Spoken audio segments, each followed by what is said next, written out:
All right. I would like to call the Tuesday, January 10th, 2023 meeting of the Woburn Planning Board to order, please. Tina, could you call the roll? Bob Doherty, Here. Jim Callahan, Here. Kevin Donovan, Here. Dave Edmonds, Here. Carolyn Turner, Here. Mike Ventresca, Here. Chair Claudia Bolgan. Here. So the first item on the agenda is the annual election of Planning Board Chair and Vice Chair. Tina, could you take the helm? I sure could. So as is customary, the planning board votes annually at hopefully its first meeting in January to elect a chair and a vice chair. For at least the last recent past, the board has elected, once they've elected a chair, that person has served 2 consecutive one-year terms and then steps aside in favor of another member who then has served 2-year, one-year terms. Anyway, that is the recent past practice, but not necessarily a requirement. And with that little bit of background, I would ask if there are any nominations for the position of board chair. I'd like to nominate Claudia Bolgan. Second. Okay, I have a motion to nominate Claudia Bolgan as chair. That's been made by Ventresca, seconded by Bob Doherty. Are there any other nominations? I'd like to make a motion to close the nominations for chair. Bob Doherty, motion to close. Is there a second? Second. Claudia, Carolyn, excuse me, second. Roll call vote. Dave Edmonds, Aye. Carolyn Turner, Aye. Jim Callahan, Aye. Claudia Bolgan, Aye. Mike Ventresca, Aye. Bob Doherty, Aye. Kevin Donovan. Aye. Is there a motion to nominate Claudia Bolgan as chair for 2023? I'll make a motion to nominate Claudia Bolgan as chair for 2023. Elect, I'm sorry, it should be elect Elect. Claudia. A motion to elect Claudia as chair.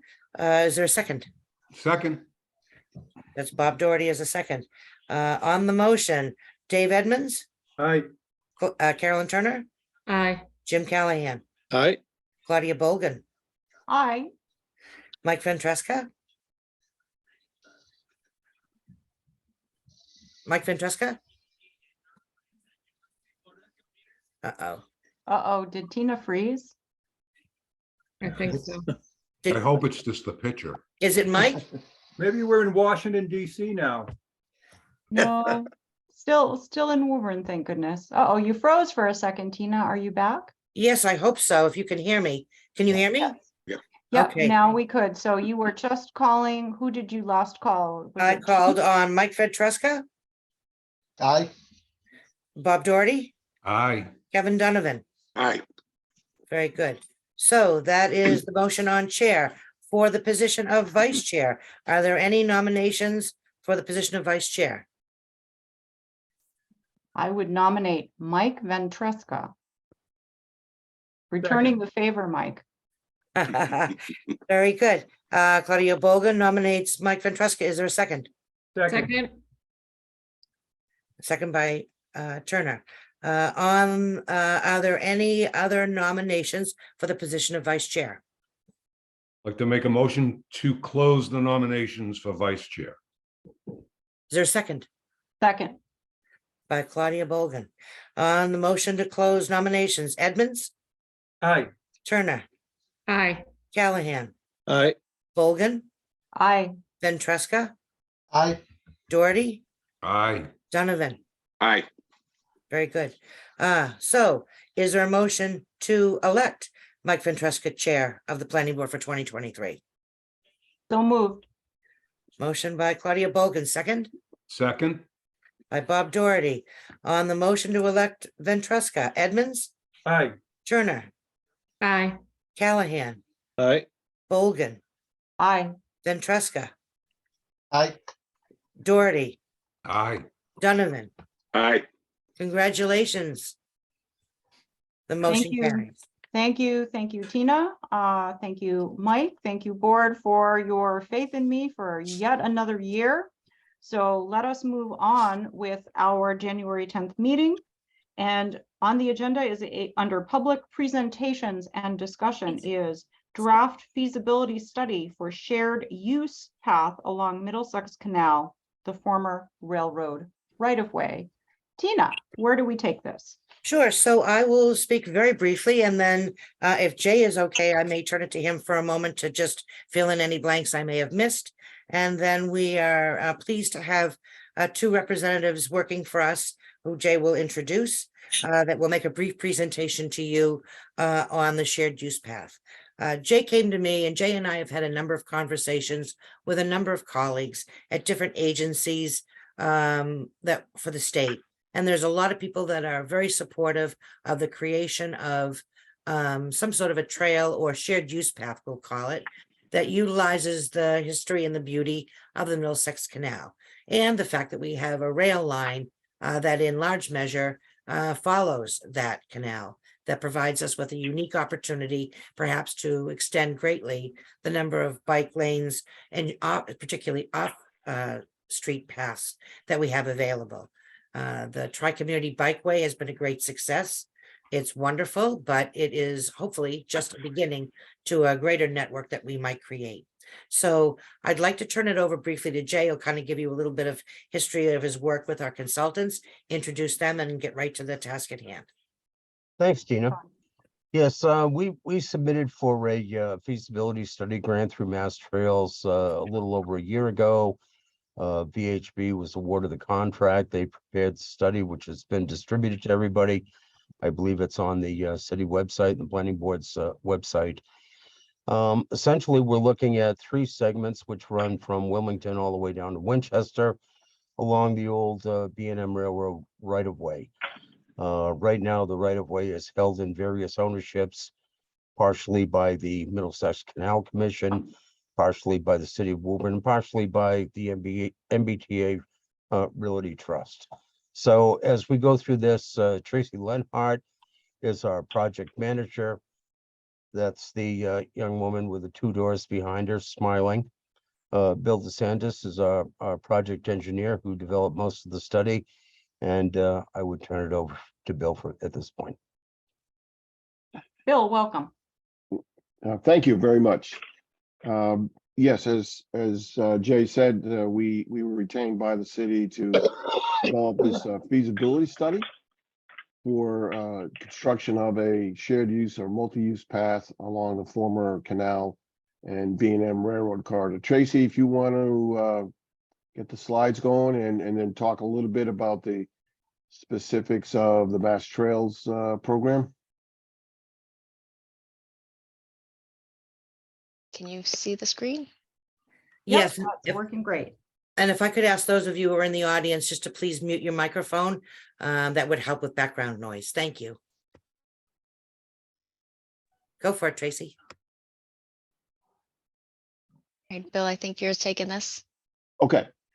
All right. Again, we were retained for the development of the feasibility study. This basically, go to the next slide, please. This basically is a GIS-based system. And let me just say, I apologize for this lighting. I'm in a hotel in Washington. I'm at the annual MUTCD conference. So thank God for Zoom, but it's a little dramatic lighting here. But anyway, so we were asked to do this geographic information system based study to look at some of the constraints and opportunities to construct a multi-use path, shared use path along the canal and railroad right of way. So we've identified those items that may be of concern. We've developed some estimated costs, and then we'd like to discuss some next steps in terms of phasing and the schedule for the phasing to construct the path. So here's in general, section 1, starting in the south, is from Cross Street to High Street. That is a section sort of parallel to Main Street, heading into downtown Woburn. It's a little under a mile long. In that area there, the rail bed is mostly intact. and owned by the MPTA. There are some sections that we believe some adjacent property owners and businesses have rights to use portion of the right of way, but there was a easement retained by the MBTA for the construction of a path. That's at the top there.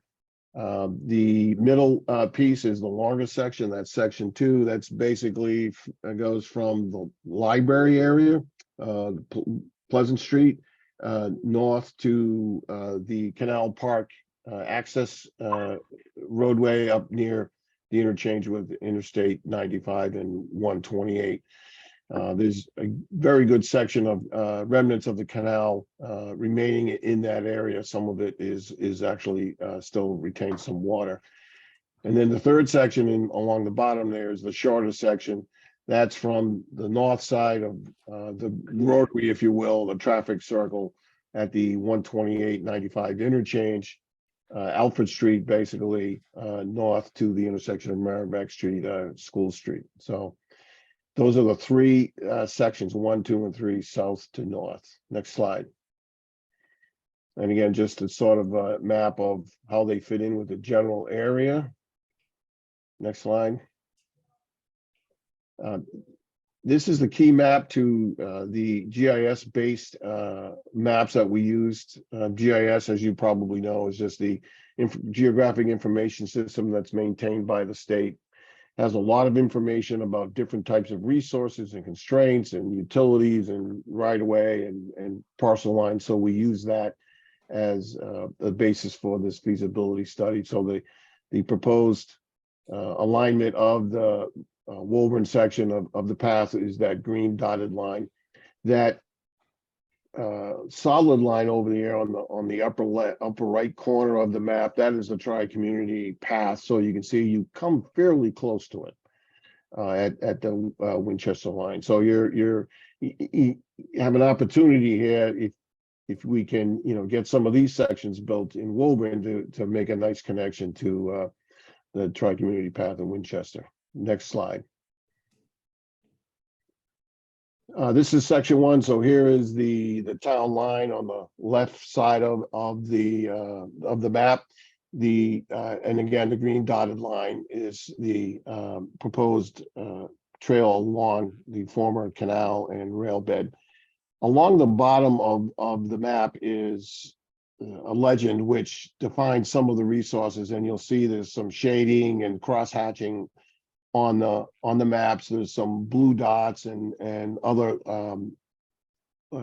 points of interest, roadway crossings, is national historic places, inventoried places, vernal pools, open water, wetlands, floodplain. So I use the GIS database to identify those resources and opportunities and constraints. We did this because it is very important to identify those features up front, because when you go to Mass Trails or other types of funding programs, you need to identify in your application the impact on these resources. So right up front, even before you're granted money for design, studies, or construction, you've got to identify the potential impacts of these resources. So again, we use the GIS database, very efficient, very cost-effective way to identify those constraints. So we start at Cross Street here and head north along the former rail bed canal right of way. You can see the little diamond shapes there. We use that to identify roadway crossings where the path would cross public roadways along this corridor. Next sheet. Okay, again, heading north, getting closer into downtown. The gray overview is wellhead and outstanding water resource. That would be groundwater area that's been identified in the GIS database. And the darker green is some wetland areas. Next slide. And now we're in right in downtown Woburn. You can see the triangle there in the upper center of the map. And section 1 is coming in from the right, ends around High Street. And then segment 2 starts and it continues north on the north side or the west side of the downtown area. There is a gap, so there is a gap. It's our understanding in talking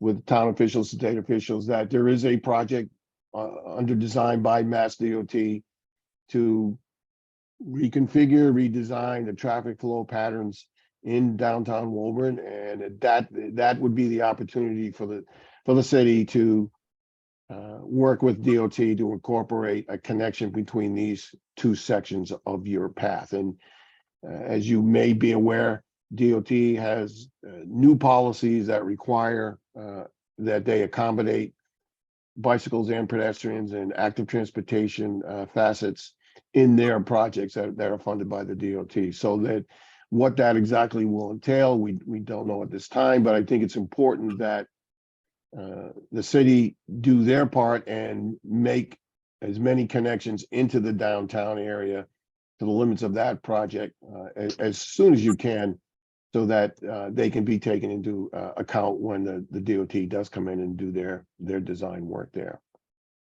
So beginning mostly in the center there, and then heading north and west is what we're calling section 2, starting near the library area and the ball field area, police station, and then heading west and north. The next slide. On the right-hand side there is Wynn Street. That is where the canal right of way, if you will, features and the railroad features end. East of there, heading into downtown, the canal and railroad right of way were basically physically obliterated. There's Abbott, I think it's Abbott Street is there now, so there's really nothing visibly left of the canal east of Wynn Street. But heading out towards 128, you can see that along the dotted green line there, that the canal and rail bed are pretty much intact. Next slide, sorry, Tracy. And then coming up and ending at the Canal Park access road there on the left is the end of section 2. You can see the canal does really go right up kind of to the traffic circle at 128 Interstate 95. If you may be able to go up that far, we're not sure. That would take a little bit of further investigation and some survey work and wetland flagging in your design phase, but it does exist right up, pretty much up to the traffic circle. We did look at the roadways that we're crossing.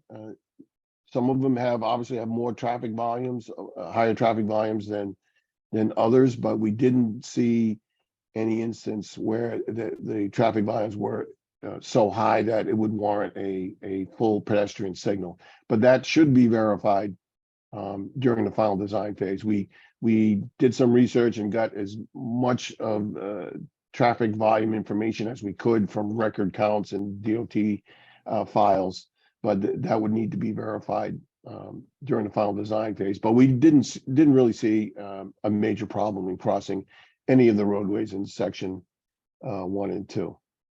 Okay, next slide. This takes us to section 3. So now we're on the northwest side of 128 Interstate 95 at Alfred Street. And again, the canal bed is pretty much fairly intact in that area. Right at Alfred Street there, that parcel, there is a restaurant, I believe, there, a functioning business that the parcel is in between Alfred Street and the canal right of way. May need to get an easement from that property owner if you want to access the canal trail from Alfred Street. But other than that, it is pretty well intact.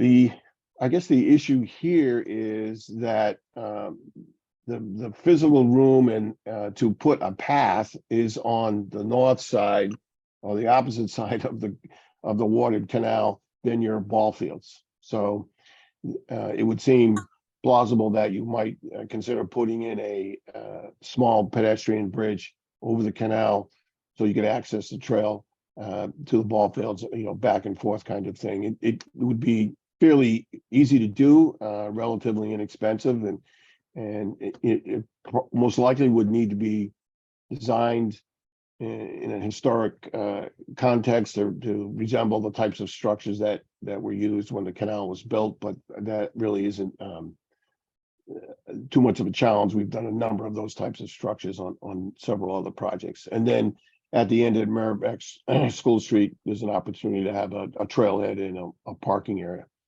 So the other gap then is between section 2 and 3, and what do you do for connecting those? There was some discussion with the town officials about coming off the rail bed. Tracy, do you want to touch on that just a bit? Yeah, I mean, we did talk about potential of coming off the rail bed and using some roadways, and then seeing if there was space to sort of reallocate space on these roadways to create a space for the path. Still being off-road, but adjacent to the roadway. We have opportunities to extend the trail up through Weaver Field. Yeah. Where the fire station is, and come around the backside to Alfred Street as well. But those are things that you'll be looking at during design. So again, we did not see, in terms of impacts, anything of significance. Wetland impacts, there's none in section 1.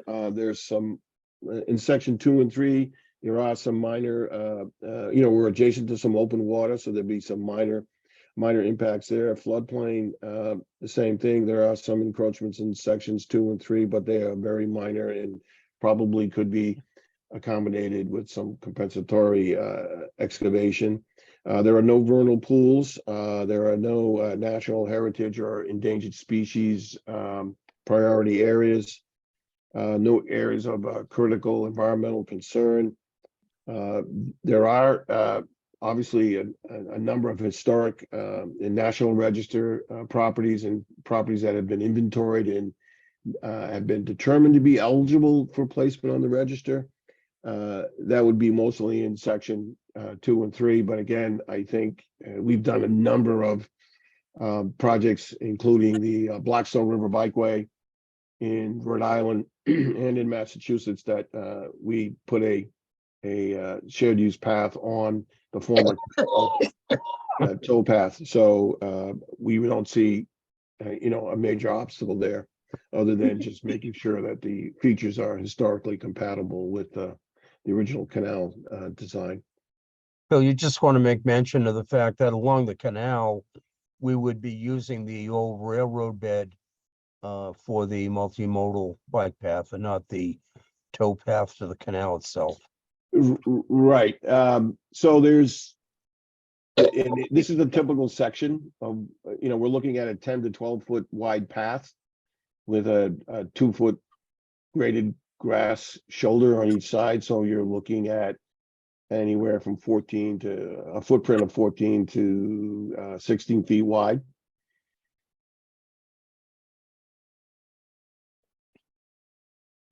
I don't anticipate that there'd be major cutting or filling. There would be some minor grading just to make sure that the grades are ADA compatible for use by pedestrians with disabilities. Next slide.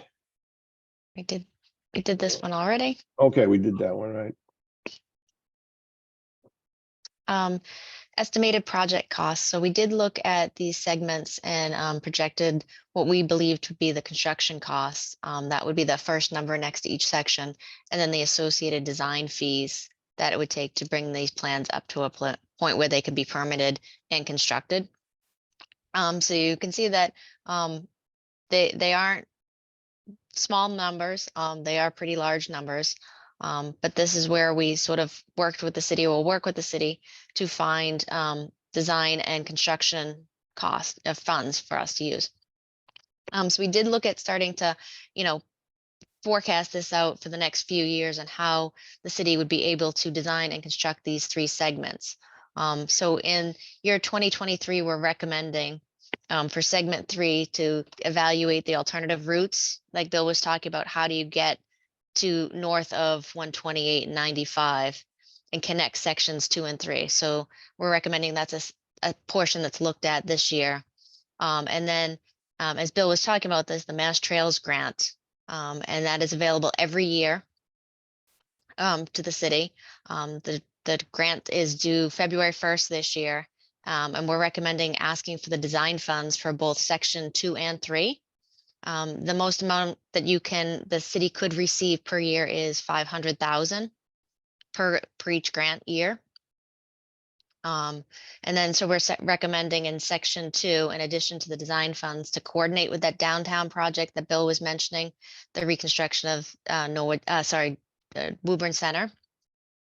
And then for section 1 is to reach out to the MBTA and to figure out the status of any easements or license agreements that the city could enter into for that section.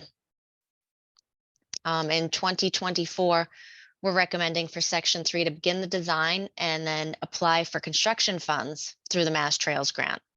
And again, that is limited to 500,000. So then the city would need to find the remaining construction funds through some other source. And then for section 2, continue that, the coordination with that downtown project to make sure that sections 1 and 2 are coordinated and they do line up. And then continue the design for section 2. And then for section 1, we're recommending to try to find, start identifying some design funds for this. In 2025, section 3 would be under construction using Mass Trails grant money.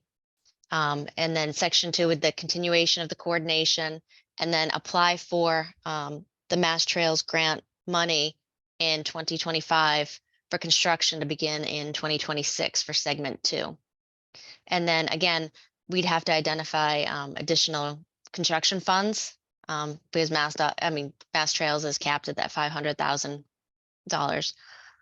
Section 1, identify design funds and begin design if the funds are found. I know this is a long process, guys.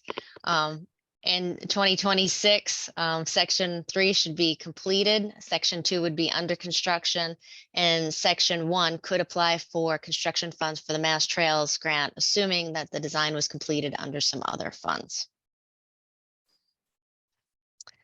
And with that, we thank you for listening to us tonight. A study is online. There is a link to this. We welcome any and all comments. I think comments can be submitted to the planning board. Well, what we did was we set up an email address, planning@cityofwoburn.com. If anybody had any particular questions or comments that they wanted to make, we would welcome you to email them to that address. As you mentioned, as Tracy mentioned, the study is available through the planning board, through the city website. And if you want to look at it in more detail, it's a little more in depth than what you saw here this evening. I guess there's a couple of things I wanted to ask Tracy, and obviously one way for everybody to be helpful would be to provide their comments to you through the web address. But in terms of, there's a number of boards that are here that are in the audience. I invited the City Council, the Conservation Commission, the Recreation Commission, and through an organization, I reached out to the Middlesex Canal Commission and the Middlesex Canal Association. And I wonder how we could be helpful. I know we've spoken, and one possibility would be for these various boards or members individually to support an application that we do intend to put in for February 1st.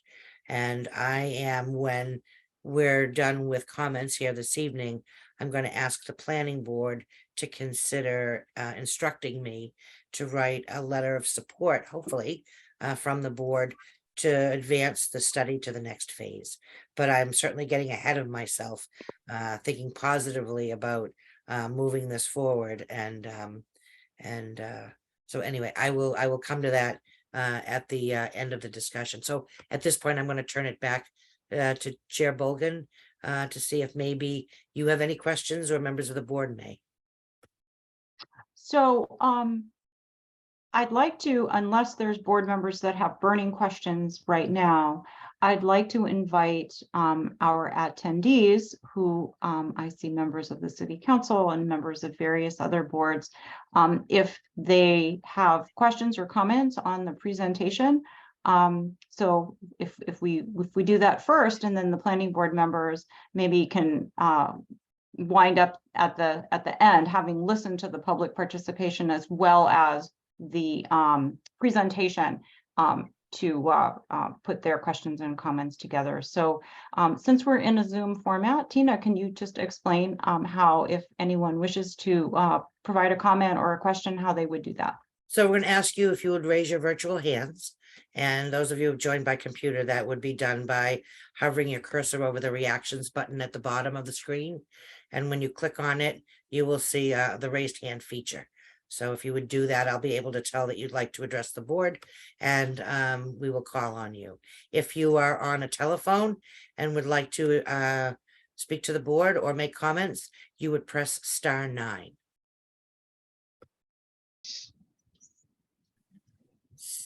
So far, I see no takers. Oh, I see a hand up though, Oh, I see one now. Yes, a real hand. yes. Oh, I see Mr. Tachi, right? Is that? Hi, Cynthia Tachi. Yeah, hi. Right. Is it my turn? Because I thought you wanted the board up first. You said you said your name was Cynthia Tachi? Cynthia Tachi. I live at 16 Lowell Street. Great. I abut the path right now. I don't have any major concerns. I do like it the way it is right now because it's nice and rustic. Some of my concerns would be, how is it going to connect? Because, you know, going through over 128, I don't know how it's going to happen there. I'm sure that's one of those things you guys are considering. I also, with Tachi Building Corporation, which also at 660 Main Street faces the canal. I don't have major concerns, but I am going to share it with them to see if they have concerns about the fact whether or not something like this running back their backyard is going to cause any traffic on their side. Is there any, would the owners be responsible for putting up fences between the path or would there already be a fence there? So we're getting a little bit into the weeds, but it's a fair question, and I want to answer it maybe with Tracy and Bill's help. I think it's not at all a requirement that abutters must put up fences against the walkways. Am I right, Bill and Tracy? Right, Yep. right. Typically, I mean, that's a very common question and, you know, obviously legitimate concern, but we generally will put in a fence of, there's various types that, you know, if it can be a chain link or it can be something more, you know, stockade, you know, for a visual aspect. We can also, I like to consider using some type of vegetative screening, which is, you know, long-term is a lot less maintenance and provides a more natural buffer. But we, you know, we really don't see, particularly in these kinds of urban settings, where, you know, a path like this would provide a great alternative for people that want to walk or bike, you know, in this area, you know, for utility reasons or just for exercise. So they're you know, they're getting out and they're getting into downtown to run a quick errand or something like that, or they're using it on a daily basis for exercise. We find that they just, you know, are more interested in staying on the trail and doing their thing, whether it's transportation or exercise and going back home. So And I do want to add in that, you know, Bill and I have been doing this for a long time. And, you know, when you talk about putting a path in, people, you know, a lot of businesses' first reaction is, I need to put up a fence. I have to protect my property, you know, and then as the years go by, we see the fences come down actually, you know, that their businesses, their employees start using the path and want access to it. So it is interesting how over the years things have changed. I want Mhm. to jump in two things. Mr. Corey, I see has his hand up. I want to allow him to respond, but I also want to say that this is very early. There's a lot of, we've invited I mentioned the group that was invited this evening is to begin the conversation. We do need to do some more research. And as we get into the subsequent phase of design, I think we expect to have some public meetings where, as we know more, we'll be able to have meetings and share more information with folks like yourself who are naturally going to have a lot of questions that they would like to have answered. So And I'm also on the board, a maintenance board at the Boys and Girls Club, and they had a lot of questions as to whether or not they should be putting up a fence to sure. keep traffic in and out from the kids. So that's something that I think that's more of a key, because the kids are there for summer camp and even after school programs when it's nice out, they're out there playing. If we're going to be creating more of a access there probably will need to be a fence to, sort of segregate and protect the kids from that traffic. Sure. Chair Bogan, do you want me to call on people as I see the hands, or would you like Yes, to? please. I can't see everybody, so that makes perfect sense. So. Okay, Mr. Corey, I saw your hand first. Yes, thank you. I was involved in the Tri-Community Bike Path, which runs from Winchester to Stoneham for a protracted period of time. And with any bikeway multimodal path like we're seeing, there's a full public participation, public awareness program, a number of public meetings, a number of public hearings, so everybody gets a chance to voice their opinions. But what we found with the Tri-Community Bike Path is you get a lot of people, it's like, gee, I don't want that in my backyard, and we've heard all those, but those go away after it's installed. We have a number of people who use the path actually to commute to and from their workplace, as opposed to driving a car. It's great ways of exercising. They use bikes, they walk, people with strollers, any number of things. But in addition to that, local businesses in Stoneham, small bike related facilities crop up around these things. So you have a lot of amenities that go with them. Plus there are links. We connect parks with playgrounds. The Boys and Girls Club is a great example. That's connectivity. That's a destination for kids. And it's a great way for them to get from their homes to the Boys and Girls Club without traversing major streets with traffic. Just again, I see the benefits for these things. They are well designed. They have robust pedestrian beacons for traversing the roadways, and these things been around quite a while, and the design techniques that VHB uses with them are really very safe, and I think we'll enjoy seeing this going forward. Thank you. Thanks, Jay. Mr. Viola, I think I saw you next. Thanks, Tina. First, I want to say that I've looked over this study and I'd say it's very interesting at the best. Grant funding is critical for this, I think, in the whole scheme of things. And secondly, we got to be careful when adding bike lanes to travel lanes within the city, because as we know, the streets are narrow in Woburn, and by adding bike lanes, it'll push the cars closer together. And if you have two mid-sized to full-size trucks, their mirrors are going to be hitting each other. Very good. Thank you. Thanks, Chuck. Thanks, Mr. Viola. Bill, I saw your hand up and I apologize. I see the rest of the guests. Did you want to add something factual in here? Yeah, a couple of quick things.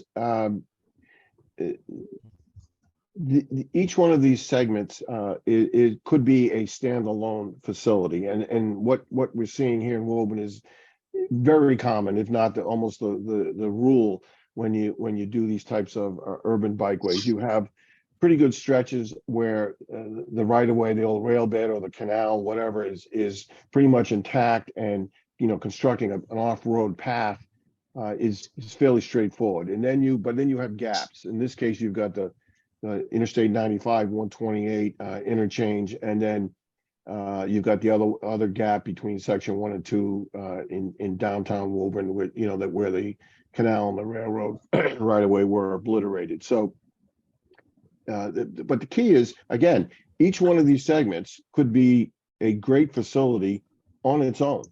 You know, section 1 provides access to from the south and the east into downtown for cyclists and pedestrians without going on roadways, without having to put bike lanes on city streets and narrow the travel lanes, you know, which is a safety and you know, traffic concern. Section 2, again, you know, takes you from downtown out towards 128 through some nice residential areas. Again, not having to walk or ride along, you know, a busy street with traffic on it. And then section 3 gives you some nice access and an amenity and really an expansion for outdoor recreation to your existing complex up there on the ball field. So each one can be its own facility.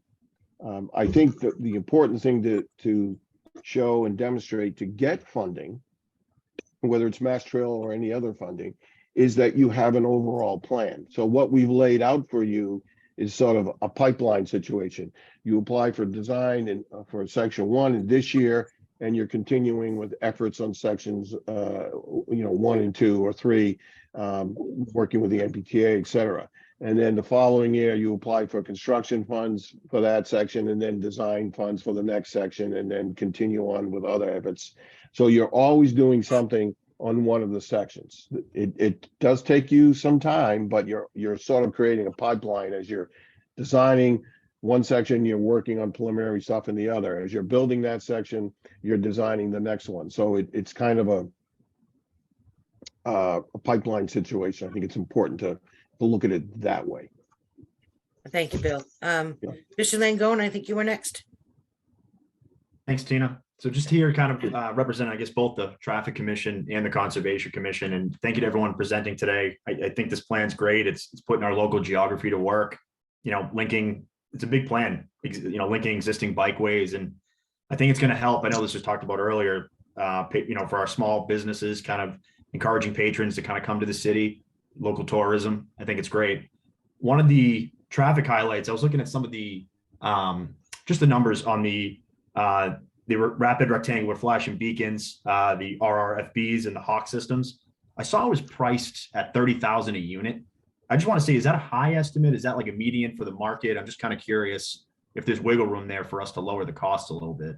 That's for repair. That's all repair? That's for 2 units. For They're 2? approximately Okay. 15,000 apiece. Is that standard across no matter which one we get is 15,000? Pretty much so. Okay. I guess the other thing is too, with the, I know we mentioned the plan for the Mass Trails grant. Is that something, if we have a design put in where that we can roll over, if we don't initiate for 2 to 3 years, we'll always have that money? Well, I don't know if there's ever a guarantee. You know, I suppose a legislature or a funding source could always change, but I think the hope is there will always be an annual source. We have to give them a project schedule when we do the grant application.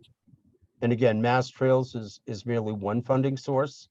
We can also go to the TIP. There's a number of programs that will be expanding recreational facilities under the federal infrastructure bill. Those monies haven't funneled down yet, but we expect to see those in the coming months. Thank So you. there's lots of opportunities here. I guess one last thing. I know we talked about WEFR. This is more of a conservation side of things. Is this something that if we touch that area, will we have to go through the state like we did with the fire station for legislation and anything like that? No, it's Article 97 land. It was taken out originally for parks purposes in 1908 when the land was donated to us. There's a trail that runs right up the middle of the wetlands, which would be perfect. Nice. It's at a grade that would be sufficient to get us up to Alfred Street through the playfields. I think it'd be a good alternative to explore. That sounds great. Thank you so much. Thank you, Mr. Langone. Mr. DeMambro. You're muted. Lou, you have to turn your mic on.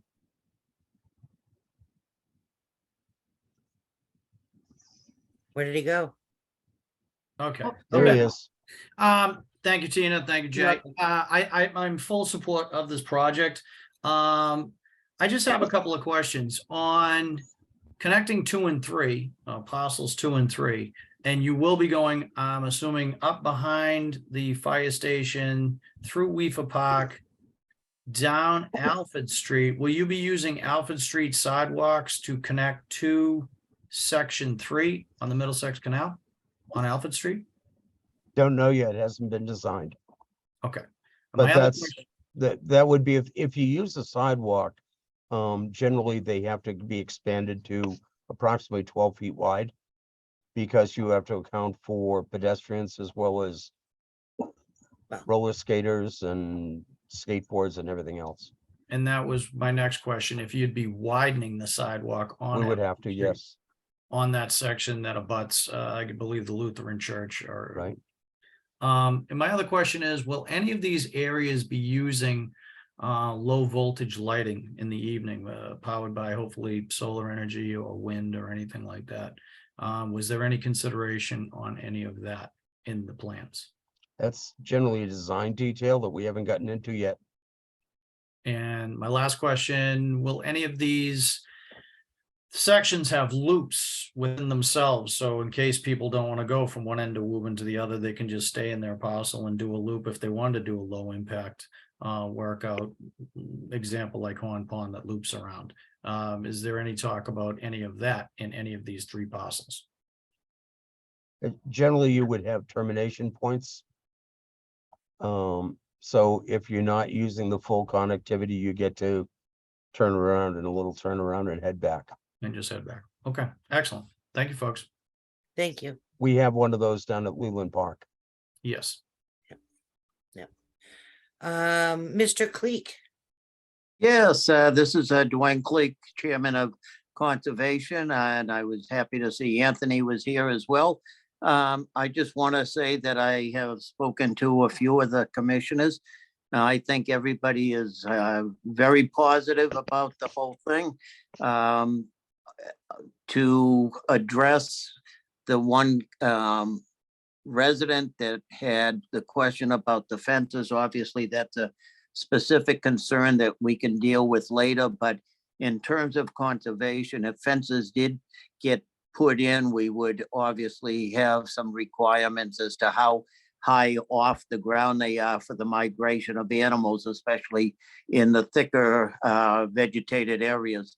But that's, another day once everything gets further planned and designed. But I just wanted to let everybody know that as far as conservation is concerned, I do believe we can work with you guys. And I think it's a great idea and a great project. So thank you. thank you, Mr. Cleek. Just looking through the list now to see if I see any other hands. And I do not, Mr. Cleek, you're done, so I'll lower your hand. So Yep. Ms. Bogan, I think we've exhausted this audience, at least for tonight. Mrs. Okay, so Callahan's now, waving. yep, I'd like to turn it over to the board members, and Jim, I see a hand, your real hand. Would you like to make a comment or a question? On the design phase, why is phase 1 and phase 2 not connected? Going across Main Street at High and coming up to the courthouse, and you'd have to go through the library parking lot. Well, if I may, Jim, it's not connected at the moment. We have the downtown project that you're familiar with, which goes from High Street to Abbott Street and up to Salem Street. We're looking at means of combining the two as we go through with the design. Now, the downtown project is scheduled for construction in 2025. So this will kind of delve the design for the bikeway through that section would meld nicely with that. And we can combine 2 public participation phases to go over the details. So have design fees been accounted for the interaction between those 2 segments? They have. And what's the value of those for segment 1, 2 and 2, 3? I wouldn't know off the top of my head. I could get that from the consultant. Essentially, we have total numbers for design for each of the 3 segments. What about the thought process for going from Middlesex Park through Weaver Park down Forest Park to Alfred? As money's been allocated for that in an allowance type line item, if that's the Well, route that's chosen. if I could, essentially what we've done is a feasibility study. What this indicates is, on a conceptual basis, is it reasonable to pursue this, or the poison pills and you wouldn't even want to touch it? I think that the feasibility study, and everybody's welcome to read it and comment, obviously, indicates that it's reasonable to look at designing from, in totality, from Wilmington all the way down to Winchester. But again, very few, we have design to do. Right now, it's concept. I have to say, I do have a major concern with the segment 2 coming up and over Kilby Street. That is a horrendous blind corner, many accidents, and grade is not going to benefit that intersection with the pathway. I am all too familiar with the Canal Parkway end to end. But I understand where you're going. Those are my initial concerns. Well, there's a possibility of always putting a pedestrian culvert underneath Kilby Street where the old railroad used to be. I'd be much more in favor of something like that. Yeah, these personally. are things that we will look at in Yeah. design. Yep, No. good comment. Thank you. Jim, are you good? Yes, I am. Thank you. All right. Is there any other board member that has questions or comments? Madam Chair, I'll just say that I see Mr. DeSantis with his hand up again. Oh, Bill, I- feel free to respond to anything you've heard. I just want to just augment what Jay said, the poison pill connecting section 2 and 3. We did take a look at the existing overpass for Forest Avenue, and it appears to be feasible that you could get a path underneath that existing 95-128 structure. So there are certainly some challenges on that route going up around, but the major one of you can't do it because of the 95-128 roadway. That doesn't appear to be a poison pill, a fatal flaw that would kill that option. So we need to be looked at in more detail, but it seems to be somewhat feasible from that aspect. Just wanted to put that out there. Excellent, Bill. Thank you. So it is no secret to my fellow board members that I am an enormous proponent of shared use paths, bikeways, bike paths. I personally have ridden the entire Tri-Community Bikeway multiple times, the entire Minuteman Bikeway multiple times. I've ridden the Blackstone River Trail from end to end. I've ridden the Bruce Freeman from end to end. There are very few bike trails in the Commonwealth that I have not seen. And the fact that, the city of Woburn is putting resources and putting personnel and putting money into a shared use bike path, pedestrian path, just makes me so immensely happy. I have seen myself exactly what our consultants have said, that when the bike paths first go in, there's a lot of concerns by abutters. Absolutely, there's certainly reasons for that are perfectly legitimate. But over time, the benefits of having this shared use path for pedestrians, for bicyclists, for moms and dads walking their kids, for kids to take their first bike rides on. I mean, it's just this wonderful aspect, and for us to be able to bring this to Woburn in a fuller way, it just, honestly, this is my favorite project of the year. I know it's January, but it's clearly going to be my favorite project, and so I would certainly be, looking to see if, as a board, we would be able to fully throw our support behind this proposal tonight. But having heard from, I don't obviously want to speak for the board because I'm just one person, but that would be where I would be going with it. So, are there any other board members that, Mike, I see your hand up. Yeah, Madam Chair, thank you so much. I've been in total agreement with you on this 1000%. I mean, anything, a project such as this, shines a nice light on Woburn is always good. And you just look at the communities around us, they all have it. And I think it's about time we get it done. So, you know, and we've looked at years past, we've looked at that, the beginning down the MBTA trail down on the south end of town, you know, and it's just doesn't seem to happen. What I'm gonna ask, you know, the consultants, Mr. DeSantis, what bottlenecks typically happen? I'm not talking physical or, you know, design constraints. I mean, what's going to prevent this from going forward other than, I mean, funding? Is it usually funding that's the thing that kill these types of projects? Or it just seems like we're always, you know, at a stage where this is always sounds good and we just can't get over the hurdle of getting it done. Well, funding's always an issue for obvious reasons, right? You never have enough money, to do all things you need to do in your community. But it's still it's just money. If you can get the money, okay, can you do it? And on section 1, because it involves another state agency, there would be some coordination with them and some legal agreement kind of language, but they've done it. We're working on a number of projects with the MBTA. I suspect that they may want to retain, ownership long-term of that parcel, because in 100 years, who knows, maybe there'll be, transit, some form of transit coming back.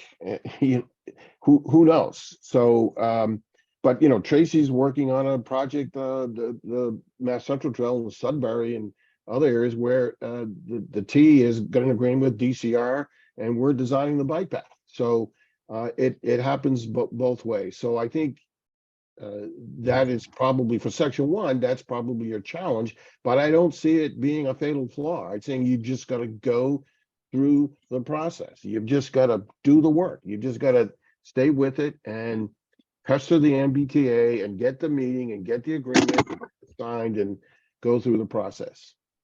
If I could, Michael, that section 1 in the south end parallel to Main Street, that predates Tina. I was involved with the WRA director at the time, Don Borchardt, when we took that project to 25%. And the biggest problems back then was dealing with the MBTA real estate department. Depending upon any year, the MBTA has a lot of money through the MPO, or they have no money and they're in the guns of the transportation board. So they're looking to gouge communities to get the old right-of-ways to do rail trails.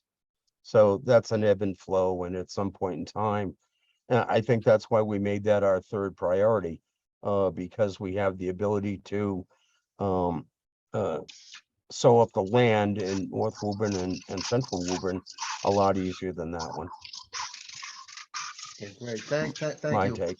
And again, the longest I've ever worked on a project is a mere 19 years for the bridge. So bike paths, they can take a little bit longer.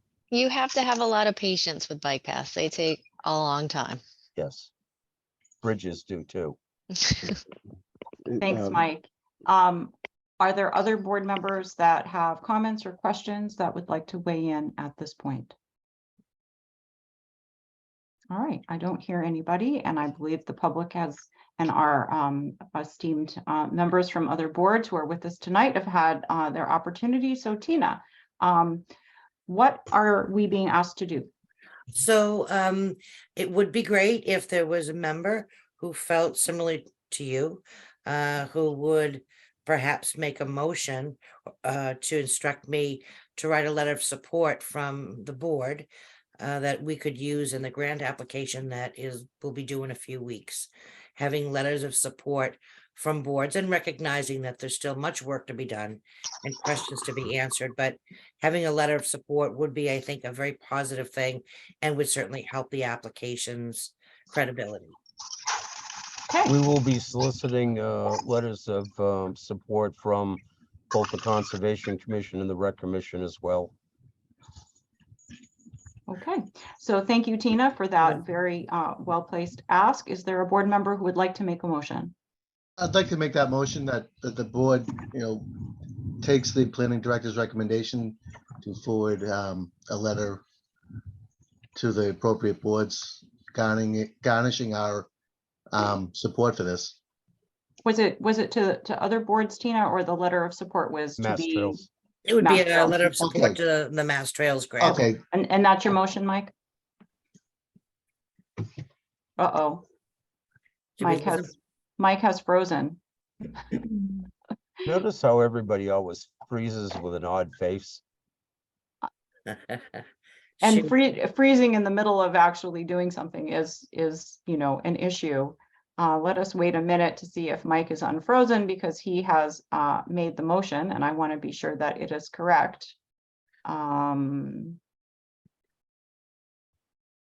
Yeah, I wonder. Mike, yeah, we still can't hear you. So I will take Mike's motion as incorporating, Tina, your recommendation Yes. to write a strong letter of support for the grant application. And of course, anything we could say to any of the other boards in the city, we would certainly, urge them to come along with us with this particular support train. So that is the motion by Mike. Is there a second? I'll second. Second by Bob. Is there any further discussion on the motion? So unfortunately, I see Mike has disappeared. He may be trying to, I will watch the waiting room to see if he comes back in. And I could proceed with a vote without him, if you are Okay. comfortable with that.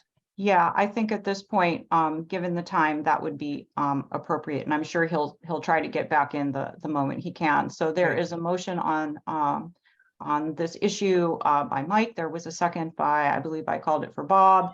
Yes. Is there any further discussion? Hearing none, I would ask for a roll call vote, please. Bob Doherty, Aye. Jim Callahan, Aye. Kevin Donovan, Aye. Dave Edmonds, Aye. Carolyn Turner, Aye. Mr. Ventresca. I just came back, so I had my computer just shut off. No worries. So I did take your motion, Mike, and Bob seconded it, and there was no further discussion. So you came back just in time to roll call vote yourself. Oh, thank you. Aye. And Chair Claudia Bogan. Aye, that is 7 in favor, none opposed. So if that seems to be, Thank you. that seems to be where we needed to go tonight. So I certainly thank our consultants. I thank Jay Corey for being with us. I thank all of the city council members and other board members and members of the public that came along with us on this virtual ride today. And hopefully someday we will have the ability to really ride and walk in real time on an awesome shared use path in the city of Woburn. That's everyone's hope, I'm sure. Thank you. Thank you. Thank you. Thank you. Thanks. All right, on next, going along on our agenda, we have Planning Board Director update. Tina, what do we have? Excuse me, members, I apologize for that. We have, just to let you know, our next meeting is scheduled for January 24th. And at this point, there is no matters up for action at this particular meeting. So I would ask the board to consider perhaps canceling it. The following meeting on the 14th will have several agenda items. There are a couple of completion dates that expire at the very end of the month, so can't be heard on the 24th because they're not yet expired. And there is a potential for a filing for a modification of an approved subdivision, but that's not clear right now, but that might be on the agenda. And if so, we would need till the 14th to advertise. So the only matter really for discussion tonight, other than reminding you of the next two dates, is to consider canceling the 24th meeting. All right, what is the will of the board with regard to the 24th meeting? All right, I see thumbs up. So, Okay. so Dave did this and then did this, and I'm assuming he means that's okay. All right, he's nodding. All right, so it seems to me that we've got a bunch of nods for, let's cancel the 24th. Let's make our next meeting February 14th with the items that you have discussed. Very good. All right, and then are there any Yeah. other Tina? under, Whatever. oh, sure, Bob, go Yeah. ahead. Just want to make note that is actually Valentine's Day. Just making note. I'd like that on the record. So that if I have to play it back, I am there pointing that out. Okay, sounds good. Thank you, Bob. Obviously, red. that is if a difficulty for members, we can discuss that date if that is going to be a concern. Yes, perhaps it is. Well, yeah, Bob is just Okay. keeping, you I know, have no plans, but, yeah, he's just, but in case he Very needs a bringing note. it up. Yeah, in Um, case he needs a note, but you know, unless someone speaks up and says that's a major difficulty, I'm going to assume it's not. And we'll continue to have that on our schedule as our next meeting. So I'm searching. I think we're probably good, Tina, but thank you, Bob, for bringing that to our attention. All right, and that was the full sum total of the planning board director update, Tina. it was. Okay, so next on the agenda is approval of minutes of the December 19th, 2022 meeting. If members have had an opportunity to review the minutes, I did find one error. There was a typo, 3023 instead of 2023 that I brought to Karen's attention on page 4, and she's already fixed that. So if anyone else saw that, that's already done. Are there any questions or comments or anything with regard to the minutes other than a motion to approve them? Make a motion to approve the December 13th, 2022 minutes. All right, there is a motion by Bob to approve the minutes. Is there a second? Second, Second by Mike. Is there any further discussion? Hearing none, I would ask for a roll call vote, please. Bob Doherty, Aye. Jim Callahan, Aye. Kevin Donovan, Aye. Dave Edmonds, Aye. Carolyn Turner, Aye. Mike Ventresca, aye, Chair Claudia Bolgan. Aye, that 7 in favor, none opposed. Those meeting minutes are approved. Is there any other business matters that may legally come before the board not known at the time of posting, Tina? Not from staff. All right, then I would entertain a motion to adjourn. Make a motion to adjourn the January 10th planning board meeting at 8:08. All right, a motion to adjourn by Bob. Is there a second? Second. Second by Dave. Any further discussion? Hearing none, I'd ask for a roll call vote, please. Bob Doherty, Aye. Jim Callahan, Aye. Kevin Donovan, Aye. Dave Edmonds, Aye. Carolyn Turner, Aye. Mike Ventresca, aye. Claudia Bolgan. Aye, that motion carries. The meeting stands adjourned. Thank you all very much. Thank you, Tina.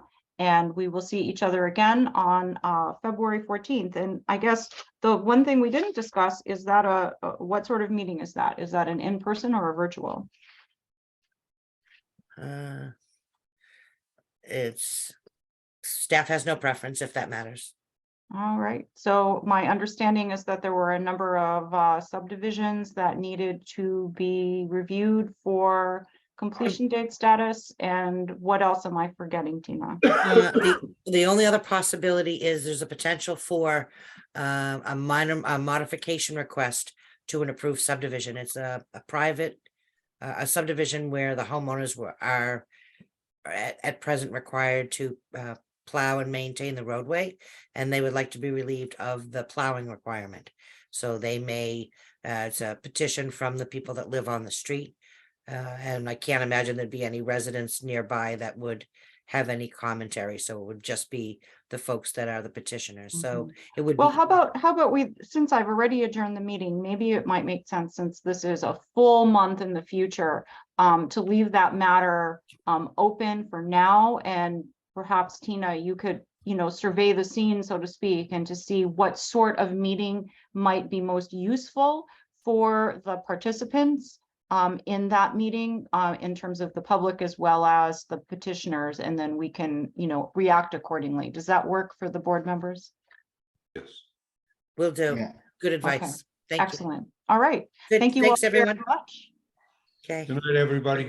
Thank Happy New you. Year. Happy New Year New indeed. Year.